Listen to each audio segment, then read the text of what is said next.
Hi student, CIT का online class में आप लोग का स्वागत है। और आज की क्लास में वो सीखने वाले हैं एमएस एक्सेल के बेसिक कंसेप्ट के बारे में, जिसमें आज हम लोग कैसे एमएस एक्सेल पे डाटा बनाया जाता है, उसमें थोड़ा बहुत एडिटिंग कैसे करते हैं, वो आज की क्लास में जानने वाले हैं, समझने वाले हैं। तो कल हमने आपको यही बताया था कि एमएस एक्सेल को ओपन करने के लिए विंडो के साथ आर दबाएंगे और टाइप करेंगे क्या, एक्सेल। और कुछ ऐसा इंटरफेस सामने हमारे सामने आएगा। हम लेंगे एक ब्लैंक वर्कबुक, तो मैंने ले भी लिया यहाँ पे। और देखो, यह मैंने यहाँ तक समझा ही दिया था आपको कि नेम बॉक्स किसे कहते हैं, इंसर्ट फंक्शन किसे कहते हैं, फार्मूला बार किसे कहते हैं, ठीक है, सीट क्या होता है, सेल क्या होता है, कॉलम क्या होता है, रो क्या होता है। यह हमने एक एक करके डिस्कस किया था। तो चलिए यार थोड़ा सा डाटा बनाते हैं। तो देखो, जो भी हम लोग डाटा बनाएंगे, तो आप लोग जानते हो कोई भी रिकॉर्ड अगर हम बना रहे हैं, कोई डाटा बना रहे हैं, तो उसके लिए हेडिंग बहुत जरूरी होता है कि वो डाटा किससे रिलेटेड हम बना रहे हैं, तो उसका हेडिंग हम दे दें। तो सपोज मान लीजिए हमको क्या करना है, यहाँ पे हम अपने संस्था से रिलेटेड भी कोई डाटा बनाना चाहते हैं, ठीक है। और अब बताओ हमारी संस्था में कौन सा रिकॉर्ड मिलेगा, सबसे ज्यादा स्टूडेंटों का डाटाबेस मिलेगा, ठीक है। अगर मान लो किसी कंपनी में काम कर रहे हैं, उस कंपनी में जितने लोग हैं वहां के एम्प्लॉइयों का डाटा मिलेगा, ठीक है। जिस फर्म में काम कर रहे हैं वहां पे एम्प्लॉइयों वर्करों का डाटा मिलेगा। तो जहां पे जैसा वर्क करते हैं वैसे वहां पे डाटा मिलता है, और वैसे डाटा एंट्री का हम लोग काम करते हैं, ठीक है बाबू। तो चलिए हम करके देखते हैं इसको स्टेप बाय स्टेप। इसके लिए सबसे पहले हेडिंग बनाना होगा। तो देखो, जैसा कि हमने टेबल में पढ़ाया था आपको कि जब भी कोई हेडिंग बनाना तो क्या करते थे, उसको मर्ज करते थे। भूल गया होगा आपको, ठीक है। यहाँ पे भी ऑप्शन दिया मर्ज का, लेकिन इस मर्ज में कुछ ज्यादा ऑप्शन दिए गए। अब कितने ऑप्शन दिए हैं ध्यान से सुनना। जब यहाँ पे देखो, यहाँ पे ऑप्शन है मर्ज इन सेंटर, और यहाँ पे लगभग 4 ऑप्शन दिए गए हैं। एक दिया मर्ज इन सेंटर, दिया एक अगला मर्ज क्रॉस, और उसके बाद दिया मर्ज सेल, उसके बाद दिया अनमर्ज सेल्स। अब इन चारों का अलग अलग यूज है, उसको हम लोग एक एक करके समझते हैं, जानते हैं और सीखते हैं। तो सबसे पहले जानते हैं हम लोग मर्ज एंड सेंटर के बारे में। तो देखो, मर्ज एंड सेंटर का मतलब क्या होता है और मर्ज का मतलब क्या होता है, मैंने बताया था कि जब कई सारे सेलों को एक सेल में कन्वर्ट करना हो तो उसके लिए मर्ज का इस्तेमाल करते हैं, ठीक है। लेकिन यहाँ पर लिखा मर्ज एंड सेंटर। तो देखो, जब सेलों को मर्ज करके और उसके टेक्स्ट अलाइनमेंट को सेंटर से लिखना, डाटा को सेंटर से बनाना हो, तो वहां पे मर्ज एंड सेंटर का प्रयोग करते हैं। वहां पे मर्ज एंड सेंटर का प्रयोग करते हैं। वह कैसे करते हैं समझिए। जैसे मैं मर्ज एंड सेंटर करूंगा तो देखो पूरा सेल एक सेल में कन्वर्ट हो जाएगा, लेकिन देखो जब मैं लिखूंगा ना, तो टेक्स्ट का जो अलाइनमेंट रहेगा वो सेंटर से रहेगा। कैसे, तो मैंने हेडिंग लिख दिया। अब क्या है, किससे रिलेटेड हेडिंग बना रहे हैं, वह किससे रिलेटेड डाटा है, वह जरूरी है।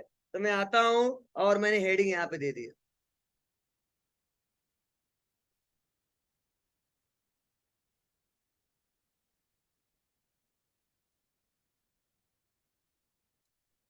हो गया। और इसको थोड़ा बड़ा करना है, तो हम लोग बड़ा छोटा करना पहले से सीखे हैं। यहाँ से आएंगे और इसको बड़ा कर दें, बोल्ड कर देंगे, थोड़ा टेक्स्ट अलाइनमेंट अपने हिसाब से, इसको व्हाइट कर दिया, बैकग्राउंड कर देंगे ब्लैक। समझ रहा है। अब चलो, अब मुझे क्या करना है, इस बार ज्यादा सेल को मर्ज नहीं करना है।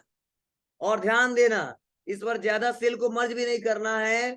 बस मैं सोच रहा हूँ कि ये जो बीच में दिख रहा लाइनिंग, ये छोटे छोटे लाइनिंग, ये क्या हो जाए, वो लाइनिंग हट जाए और हमारा एक सेल यहाँ पे मर्ज हो जाए। तो होता क्या है, अब ये पहला है, ये दूसरा है, और ये तीसरा है।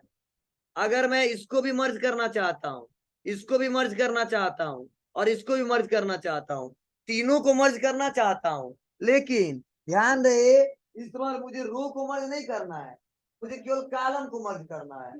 जैसे रो मर्ज हो रहा है तो क्या हो रहा था, एक ही सेल बन जा रहा था और एक ही कॉलम और एक ही रो हो जा रहा था। लेकिन मैं सोच रहा हूँ बीच बीच से बस लाइनिंग गायब करना है, ये लाइनिंग गायब करना है, ना कि इस पूरे रो को मर्ज करना है। तो जब कॉलम को केवल मर्ज करना होता है और हेडिंग हमको एक से ज्यादा देना होता है और जितना एरिया सेलेक्ट किया पूरे को मर्ज करना होता है, लेकिन रो वाइज मर्ज करना होता है, तो उसके लिए मर्ज एंड सेंटर ना क्लिक करके, क्योंकि मर्ज एंड सेंटर कर देंगे तो पूरा हो जाएगा, तो पूरा करना नहीं हमको, रो वाइज कन्वर्ट करना है। इसके लिए हम आ जाएंगे और करेंगे मर्ज क्रॉस।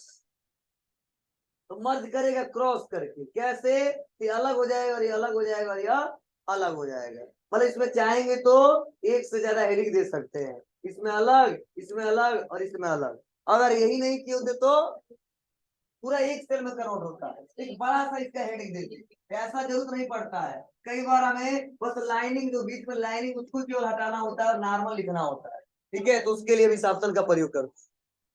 क्लियर है? तो चलिए, तो यहाँ में हमको नीचे लिखना है, क्या लिखना है, तो यहाँ पे मैंने एड्रेस लिखना है, ठीक है, रेलवे स्टेशन रोड,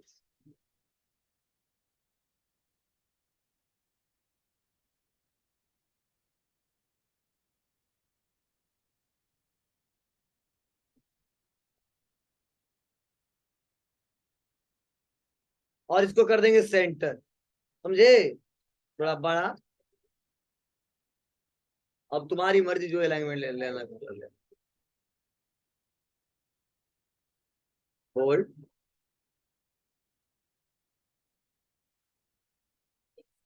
तो ऐसे हम बना लेंगे। अब नीचे हम क्या बना रहे हैं, तो यहाँ पे बीच में गैप करके यहाँ से दे सकते हैं क्या, तो हम आते हैं लिखते हैं डाटाबेस, ये लिख दो स्टूडेंट डाटाबेस सेलेक्ट सेंटर, थोड़ा बड़ा, बोल्ड, हो जाएगा। अब यह बनाने के बाद से अब हमको डाटा बनाने हैं, या बीच में जो गैपिंग है इसको हटा देना है तो हटा भी सकते हैं, ठीक है, आपकी मर्जी। हटाने देता हूँ, बीच में गैपिंग है तो अच्छा रहेगा। अब ये डाटाबेस कैसा है, तो यहाँ पे बता भी सकते हैं, ये जो स्टूडेंटों का जो डाटाबेस है ना,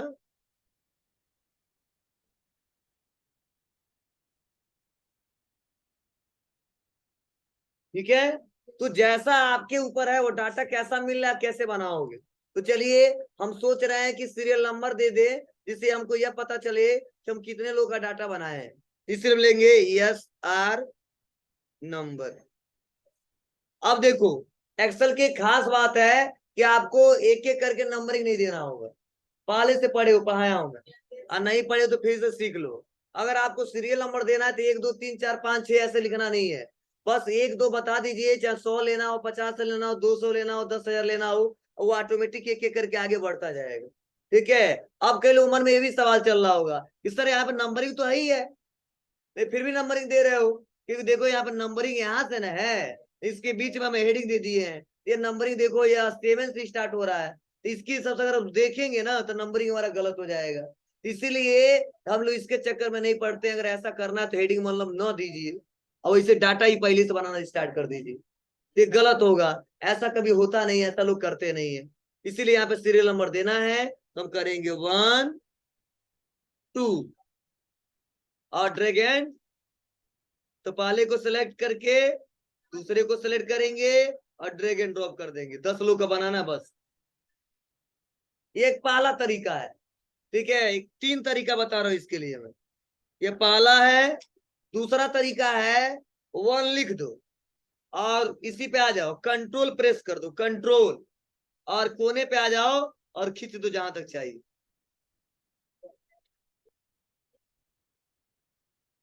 दो तरीका है, और एक और तरीका बता रहा हूं, तीसरा, 1 लिख दो, ड्रैग एंड ड्रॉप कर दो, और जाके यही पे ऑप्शन दिया फिल सीरीज, फिल कर दो।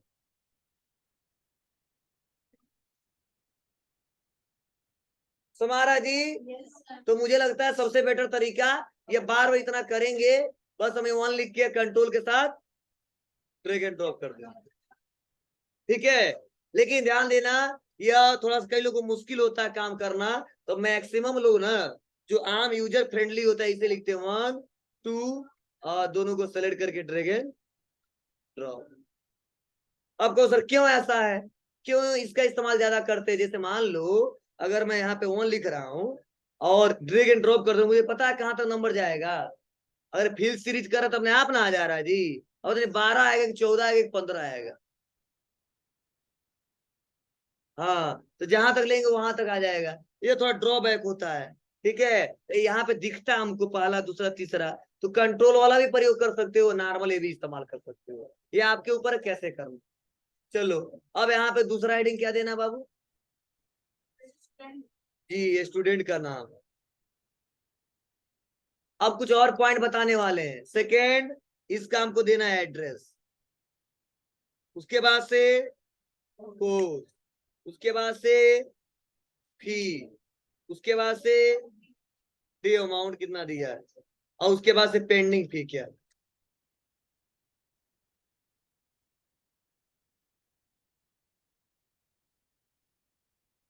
समझ रहा है? लेकिन आप बताओ, जब हम हेडिंग बना रहे हैं तो ये स्टूडेंट नेम में यन के बाद सब छुप गया है, और यहाँ पे ड्यू अमाउंट में देखो एन टी छुप गया है। अगर मैं यहाँ पे एक और कुछ लिख दूंगा तो ये भी छुप जाएगा, मतलब ये सेल से बाहर जा रहा है। तो आप लोगों को पहले ही मैं बताया हूं, जब ये सेल से बाहर जाए तो इसके लिए आप क्या करिए, आप लोग का एक तरीका है कि उसको सेल को पूरे को सेलेक्ट करिए कॉलम को, और ऐसे धीरे से बढ़ाइए। बोलो, तो इसमें टाइम लगता है। अगर आपको लग रहा है कि बहुत सारे हेडिंग ऐसा है कौन एक एक करके करेगा, तो पूरे कॉलम को सेलेक्ट कर लीजिए, समझे। और कॉलम को सेलेक्ट करके इसी जो सेलेक्ट किए हो इसी के बीच में किसी कॉलम के लास्ट वाले लाइन पे डबल क्लिक कर देंगे, अपने आप वो सेट हो जाएगा। हो गया, हमको बार बार खींचना नहीं पड़ेगा। देख लो, ध्यान दो, जब एक एक करके करना हो, अगर एक दो जगह हो तो आप जल्दी से इसको कर दीजिए, लेकिन बहुत ज्यादा हो हम बार बार छोटा बड़ा करते रह जाएंगे, तो इसके लिए सबको सेलेक्ट करिए और लास्ट में डबल क्लिक कर दे, किसी का अंदर बाहर नहीं जाना चाहिए। हो जाएगा बाबू। अब आएंगे, और आने के बाद से देखो, ये हम गलती से हेडिंग थोड़ा सा पहले बना दिए, थोड़ा यहाँ तक रहता तो अच्छा रहता, तो इसको पकड़ के इसको मूव भी करा सकते हैं। पूरे को सेलेक्ट किया और कोने पे आएंगे, प्लस पॉइंट बन जाएगा, एरो के जैसा लेफ्ट पकड़ेंगे,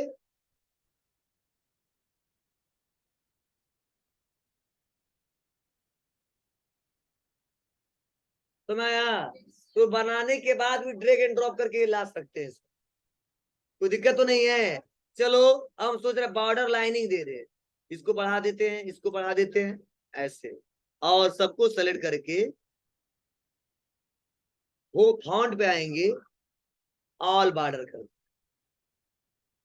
तुम्हारा है, ये भी मेरा हेडिंग है। सेलेक्ट करेंगे, कलर करेंगे, कलर रेड कर देंगे, बोल्ड, थोड़ा बड़ा साइज थोड़ा सा,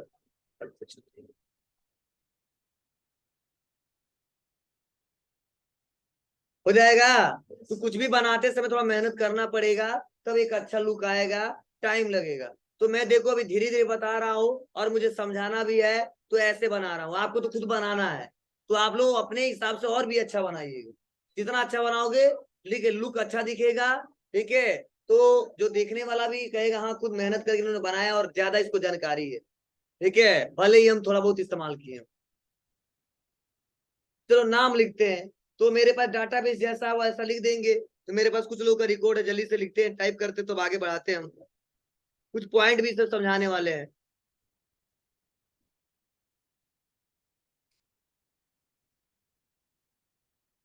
तो लोग बार बार परेशान हो जाए, सर एक ही नाम लिखते हो बार बार, इसलिए हम इस बार अलग कर देते हैं सब।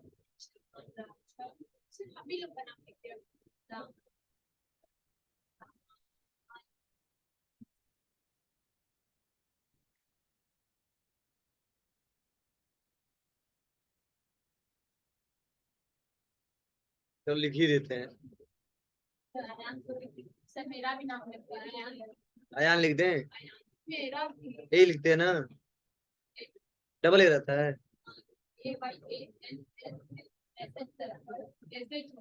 Yes yes, Aayansh Srivastava. चलिए पूरा बढ़ा देते हैं।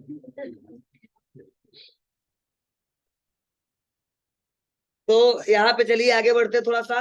अब यहाँ पे देखो करना क्या है, यहाँ पे एड्रेस हमको टाइप करना, मेरे पास डाटाबेस मिल गया, कुछ पॉइंट्स सिखाना है इसलिए मैं बता रहा हूँ, नहीं तो आप लोग लिख ही लोगे यार। अब देखो मान लो यह है पडरौना के, तो एक्सेल की खास बात है कि अगर उस कॉलम में कोई एड्रेस लिख देते हो और फिर से वही एड्रेस दोबारा कभी रिपीट करते हो, जैसे मान लो इतने स्टूडेंट हैं, कोई जरूरी है कि सबका यूनिक एड्रेस होगा? नहीं, सबका यूनिक एड्रेस नहीं हो सकता है, और हो भी सकता है, ठीक है। तो कई लोग एक ही गांव के होंगे, तो यूनिक रिकॉर्ड इसे नहीं मानेंगे, क्योंकि उस गांव से कई सारे लड़के आते हैं। यूनिक रिकॉर्ड मतलब यूनिक पर्सन, देखो तो यूनिक है, यूनिक मतलब क्या है, उसके जैसा दूसरा नहीं है, उसके जैसा दूसरा क्वालिटी नहीं है। मतलब मैनुअल तरीके से यूनिक का मतलब होता है अकेला, ठीक है, मतलब सबसे अलग है, ठीक है। और इसलिए बोला जाता है सब में कोई ना कोई यूनिक क्वालिटी है, सब में अलग है, ठीक है, कुछ ना कुछ ऐसा है, ठीक है। तो यूनिक पर्सन का मतलब ये होता है कि अगर मान लीजिए यहाँ पे हमने पडौना लिखा और पडौना बार बार है, तो उसे यूनिक एड्रेस नहीं बोलेंगे, मतलब वो एड्रेस क्या हुआ है, बार बार रिपीट हुआ है, ठीक है। लेकिन अगर 10 एड्रेस लिखा है और एक ही जगह पडरौना है, एक ही जगह रामकोला, तो बोलेंगे यूनिक है एड्रेस, पडरौना एक अलग है, रामकोला एक अलग है, ठीक है, रामपुर एक अलग है, ठीक है। तो देखो होता क्या है, ऐसा तो मेरे साथ जल्दी आएगा नहीं यूनिक रिकॉर्ड, ठीक है, कभी कभी आ सकता है। तो मान लो 2-4 लोग पडरौना के हैं, तो होता क्या है, अगर इस कॉलम में एक बार पडरौना लिख दिए और फिर से कभी पडरौना की जरूरत पड़ रहा है, तो हम लोग वहां पे विधि अपनाते थे। कौन सा विधि? टेक्स्ट बॉक्स, ठीक है। मतलब हम कुछ लिखते थे, नहीं लिखा था, मैं बताया था कि मैं बार बार गायत्री इंस्टीट्यूट ऑफ टेक्नोलॉजी लिखता हूँ, और फिर से जरूरी पड़ेगा तो उसको ऐड करना पड़ेगा गैलरी में, और ये क्लिक बटन दबाना पड़ेगा तब आएगा, इसमें ऐसी बातें नहीं।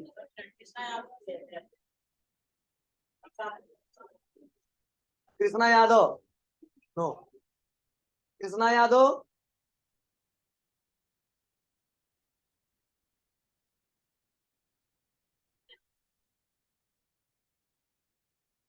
ध्यान दो बाबू। तो क्या है, यह उस कॉलम के सेल में सेव कर लेता है, और उस कॉलम में जहां तक जाओगे, ध्यान दो, उस कॉलम में जहां तक जाओगे, अगर जब भी पढ़ौना लिखना है, जैसे PAT लिखोगे ना, तो पढ़ौना अपने आप शो हो जाएगा, इंटर दबा देंगे आ जाएगा। तो जैसे वहां पे बनाते थे, यह बनाना नहीं पड़ता है, वो अपने आप उस कॉलम में आ जाता है। लेकिन एक बात और, अगर कॉलम में लिखते हैं हम लोग, अगर दूसरा कॉलम में अगर लिखेंगे, उस कॉलम में लिखेंगे तो आएगा, दूसरे में लिखेंगे तो नहीं आएगा, और उस कॉलम में समझ लेता है वो टेक्स्ट, दूसरे में सपोर्ट नहीं कर पाता, फिर से लिखना पड़ेगा। उसमें एक बार लिख दी, फिर तो समझ लेगा, ठीक है। तो चलिए थोड़ा आगे बढ़ाते हैं, आप लोग खुद पता चल जाएगा। तो मैंने पडरौना लिखा, और राजू है रामकोला के, और जो रोहन है वो पडरौना के, तो PA, तो पी क्या, पी लिखा तो आ गया, इंटर आ गया पडरौना। रामकोल आर लिखा तो आ गया, रामपुरी अलग है, ठीक है, रामकोला आ गया, ठीक है, रामपुर ऐसे, क्योंकि आर के नाम से 2 आ गया ना, तो समझ नहीं पा रहा है, तो देखो पी लिखा तो समझ गया रामपुर है, क्योंकि आर एम सेम है, तो समझ नहीं पा रहा रामकोला लिखेगा कि रामपुर लिखेगा, ठीक है। बनाने वाले ने कैसा बनाया है बताओ, हम लोग तो सीख रहे हैं, ठीक है, वो कितना दिमाग लगाए होंगे सर। चलिए आते हैं, रमेश का है, यह है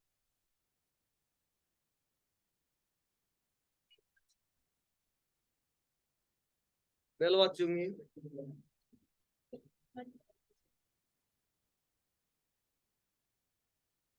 भूतनाथ कॉलोनी।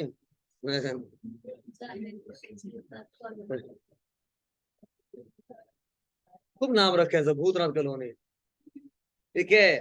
जब लोग कोचिंग पढ़ना था,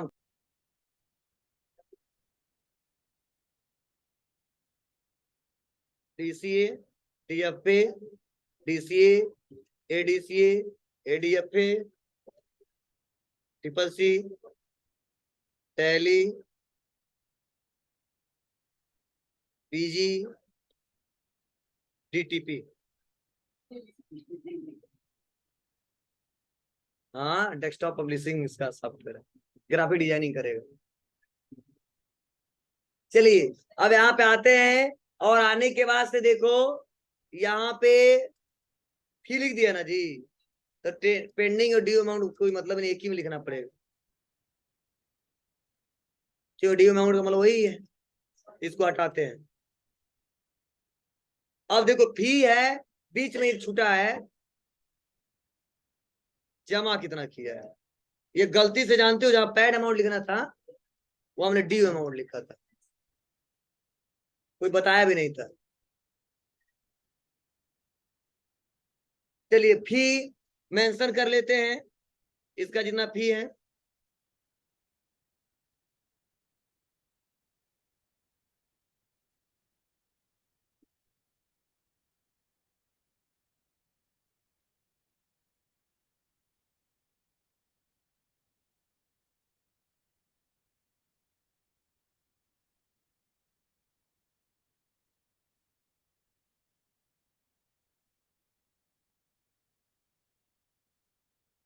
चलो यहाँ पे मैं कुछ समझाना चाहता हूँ आप लोग को। तो सपोज इन्होंने 10,000 जमा कर दिया, इन्होंने 5,000, इन्होंने 12,000, इन्होंने भी 12,000, इन्होंने 4,000, इन्होंने 13,000, इन्होंने 5,000 का 5,000, 4,000, 6 का 6, और ये जमा किया 4500।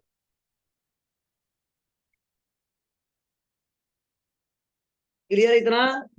अब इतना करने के बाद से अब मुझे उसका ड्यू अमाउंट या यूं कह लो पेंडिंग अमाउंट क्या करना है, चेक करना है। इसे थोड़ा सा और अगर बढ़ाना चाहे तो बढ़ा दो तब, और ऐसे स्लैश करके क्या लिखो, पेंडिंग अमाउंट, हो जाएगा। अब चलिए यहाँ पे आने के बाद से मैं यहाँ पे इसका पेंडिंग अमाउंट ज्ञात करना, कितना पैसा इनको देना है। तो थोड़ा सा सुन लेना, समझ लेना, कुछ कंसेप्ट में बताने वाला हूँ। तो आज से आपको इतना याद होना चाहिए कि एक्सेल में हर एक कैलकुलेशन फार्मूले के सहारे होता है। किसके सहारे होता है? फार्मूले के सहारे होता है। और जो फार्मूला होता है वो मैंने बताया था, ठीक है, दो तरीके होते हैं। या तो इंसर्ट फंक्शन से लग सकता है, कल हमने लिखवाया था आपको, और या तो आप डायरेक्टली यहीं से लगा सकते हैं।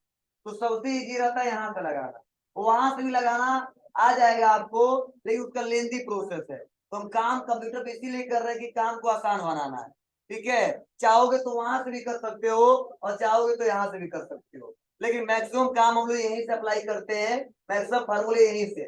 मतलब अपने हिसाब से अगर फार्मूला बनाना होता है, कैलकुलेशन करने होते हैं, तो वह वहां से नहीं हो पाएगा।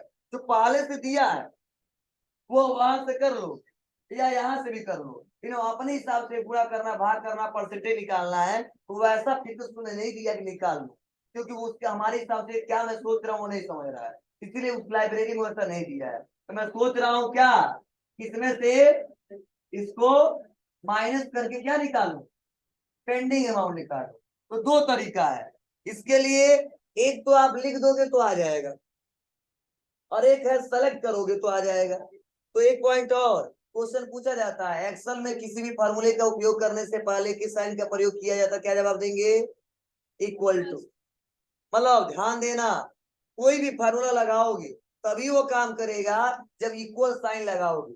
अगर इक्वल टू नहीं लगाते हो तो समझ जाओ हमारा वो काम नहीं करेगा, मतलब कैलकुलेशन हम नहीं कर पाएंगे, ठीक है, उसका प्रयोग नहीं कर पाएंगे। तो याद रहना चाहिए आपको कि क्वेश्चन पूछे एक्सेल में किसी भी फॉर्मूले का लगाने से पहले कौन सा साइन लगाया जाता है, तो इक्वल टू साइन लगाते हैं। चलो हमने लगा दिया इक्वल टू, और हमको निकालना है कि 13,500 में से 1,000 दिया तो लिखा 13,500, कुछ समझाना है इसलिए लिख रहा हूं, माइनस 10,000। तो देखो इक्वल किया 13,500 माइनस 10,000। अब जैसे इंटर दबाएंगे ना तो बताओ 3,500 सही है या गलत है, बोलो। सही है, लेकिन देखो इसमें एक दिक्कत है, एक ड्रॉबैक है। क्या है? यह वाला तो सही आ गया, लेकिन इसी को हमने क्या बोला था कि एक्सेल का प्रयोग इसीलिए करते हैं कि बड़े से बड़े कैलकुलेशन को आसानी तरीके से किया जा सके। बोलो, लेकिन इसमें ऐसा संभव है ही नहीं है।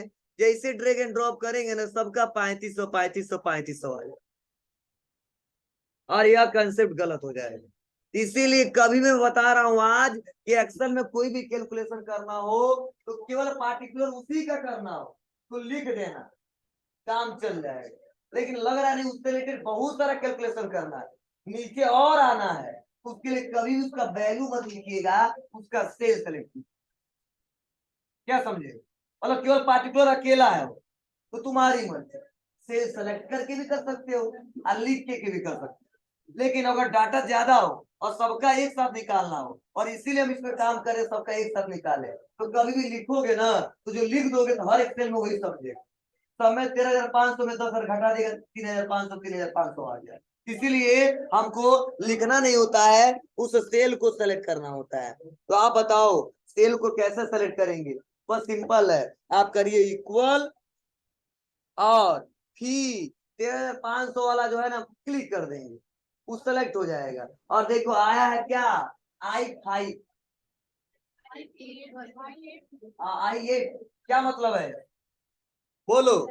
I8 का मतलब कि कॉलम आई में और रो 8 में, मतलब जो सेल हमने सेलेक्ट किया इसका एड्रेस बता रहा है क्या, यहाँ पे फार्मूले में जब यहाँ पे क्लिक किए हम लोग, ठीक है, दूसरे पर क्लिक कर दिए अभी, यहाँ पे जब क्लिक किए तो I8 बता रहा है। बोलो कोई दिक्कत? तुम्हारा ना, चलो तो ऐसे आप लोग सेट कर सकते हो, बना सकते हो। इसमें जो वैल्यू है वो ले लेगा। अब करेंगे माइनस एड अमाउंट, तो J8 इसका जो वैल्यू वो सेलेक्ट कर लेगा और इंटर दबा देंगे। बताओ आंसर आया सही ना? लेकिन इसमें हर एक का सही आएगा।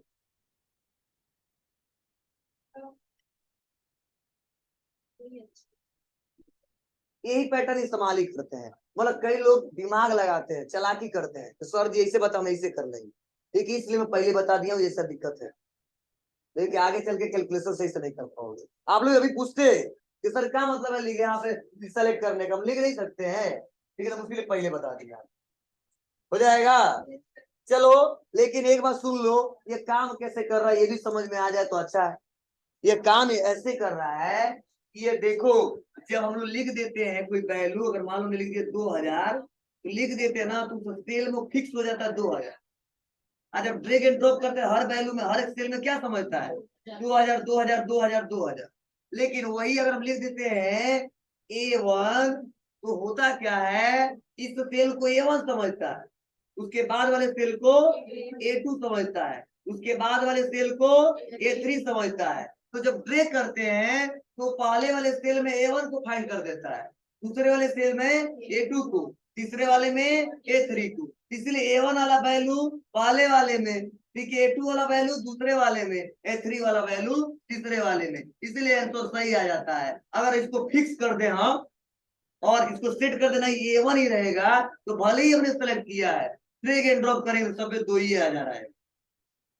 ऐसा भी ऑप्शन दिया है, तो ऐसा जल्दी करते नहीं, करते कब है वो आगे मैं पढ़ाऊंगा। यूं कह लो, देखो यहाँ पे J8 दिया है ना, अभी मैं देखो बीच में क्लिक करता हूँ, देखो यहाँ पे क्या है, J11 क्यों है, देखो यहाँ पे सेलेक्ट हो चुका अपने आप, हमने बस सेलेक्ट करके वहां बता दिया। अब एक बार समझदारी इतना इसका, वो समझ लेता है कि हमारा यूजर क्या करना चाहता है, ठीक है, और यूजर की इच्छा अनुसार कैलकुलेशन करके दिखा देता है।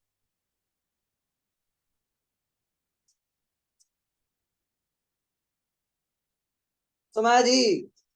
कोई दिक्कत तो नहीं है? चलो, तो आप लोग मुझे लग रहा है कर ले जाओगे, या फार्मूला लिख लो आप लोग।